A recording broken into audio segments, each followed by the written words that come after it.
I recently visited the Cotswold Wildlife Park in, you guessed it, the Cotswolds, and I thought I'd make a little video that we can then reference later to find some inspiration for our own zoos in Planet Zoo. So let's get into it.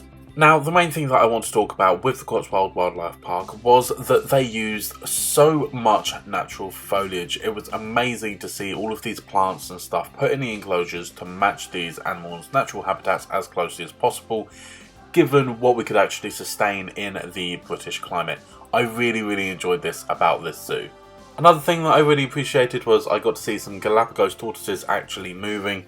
If you are a fan of the channel, you will know that the tortoises are a big thing for me, and when I went to London Zoo, they were basically just asleep, so it was really nice to see these guys moving about, having a munch on the grass. I really enjoyed that. Plus, I quite like their small but fairly open enclosure. Over here we're looking at the rhinos, and this habitat was beautifully large. There was so much space, and there was a lovely natural mud pit as well for them to play in. The southern white rhino has a very special place in my heart, and I really like the idea of building this kind of wraparound habitat for them. It works really well. And I also like how the large trees have small fences around them that you can barely see as a guest. That will protect them from the rhinos, because obviously they're going to be using their horn and stuff to destroy the bark. This actually protects the trees and makes it a bit better for our guests.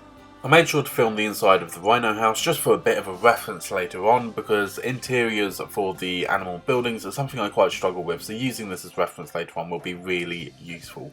Something else that I quite like about this zoo is they have a large section where there are quite a few free roaming birds. Now, these are various species of duck and geese, something that we don't actually have in game, but having this large open area with a beautiful water area with loads and loads of plants, it was just really appealing, and I like the fact that a turkey thing or whatever could actually just cross your path, and I don't know, it makes you feel like you are within the wildlife.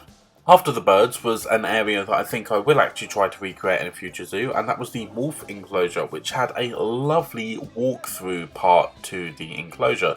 The wolves were below you in a really thickly dense wooded area. It was lovely, and then you had this wooden walkway above them with quite a nice canopy bit to it as well. Something else that I'd like to point out is that I don't think I'd ever been this close to a wallaby before, and I hadn't realised just how damn cute they are. I love how they stand to attention as if though they are waiting to ask you a question with their hands kind of held together in their arms. They are very cute. This next section of the zoo isn't really usable for us console players just yet. It's the Farmyard area, and I really like this place. Whilst we can't do it on console just yet because we haven't got the Farmyard pack, I really do intend on coming back to this video later on when we do have that pack, because I really like how this barnyard area was laid out.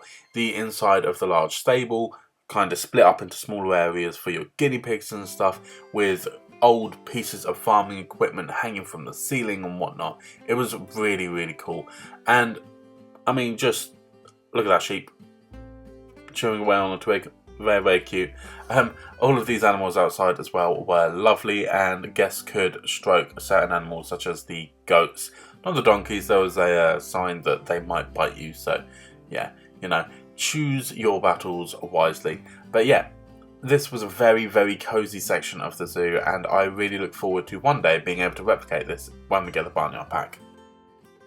Now, if you would like real-world inspiration for building your own zoos in Planet Zoo, but don't have the opportunity to visit any zoos in person, then make sure you subscribe to the channel, because these zoo tour videos are going to be a regular feature on the channel.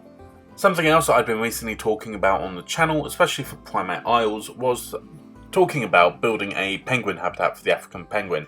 Now, these guys, the Humboldt penguins at the Cotswold Wildlife Park, had a lovely waterfall, and I think I'm going to try and incorporate that into our enclosure in the future.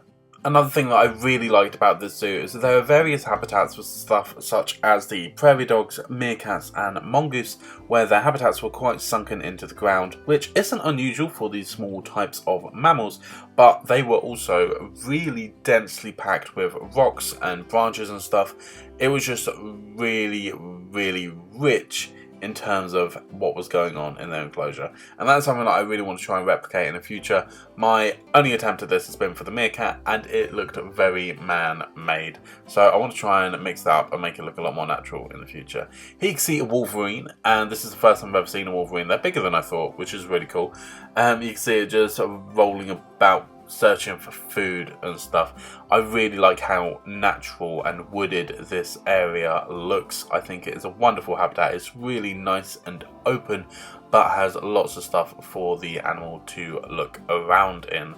Over here we have the giraffes, which were beautiful, and they came so close. They came right up to where I'm stood at the moment. I didn't film that because I just got caught up in a moment and kind of fell in love with these things' eyes.